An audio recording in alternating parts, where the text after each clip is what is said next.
ዳግም ንግስናውን ያስመሰከረው ሊዮኔል ሜሲ እግሮቹ የ38 ዓመት ዕድሜ የቆጠሩ አይመስሉም። ዛሬም እንደ 18 ዓመት ተጫዋች በጥልቀት ይከላከላሉ፣ በፍጥነትም ያጠቃሉ። ብዙ ታላላቅ ተጫዋቾች በእርሱ ዕድሜ ሲደርሱ እግሮቻቸውን ማዘዝ ተስኗቸው እግር ኳስ እስከ ወዲያኛው ተሰናብተው ጫማቸውን ሰቅለዋል።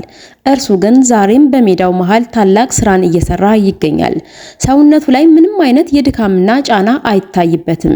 በየትኛውም የሜዳ ሳር ላይ እንደፈለገ ሲንቀሳቀስ ይታያል። ይህ ሰው በእግር ኳስ ያላነሳው አንዳችም ክብር የለም። ይሁን እንጂ ዛሬም ድረስ የድል ረሃቡ አብሮት አለ።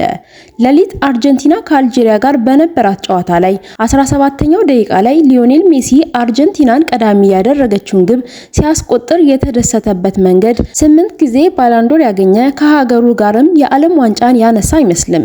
ደስታውን የገለጸበት መንገድ በዓለም ዋንጫ የመጀመሪያውን ጎል ያገባ ይመስል ነበረ። በዚህ ሰው ፊት እድሜ ተራ ቁጥር ብቻ ነው። ሊዮኔል አንድሬስ ሜሲ እያደር እንደ ወይን መጣፈጡን ተክኖበታል።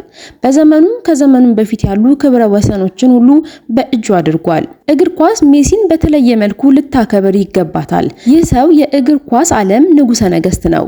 አርጀንቲና እድለኛ ናት። ብቻውን ድንቅ የሚያደርግ ከምንም ነገር ተነስቶ ተአምር መስራት የሚችል ሜዳ ውስጥ ከሚሰለፉ 22 ተጫዋቾች የሚልቅ ንጉሠ ነገሥት ሊዮኔል አንድሬስ ሜሲ የሚባል ጥበበኛ ተሰጥቷታል። ሜሲ ትላንት ምሽት 200ኛ የብሔራዊ ቡድን ጨዋታ አድርጓል።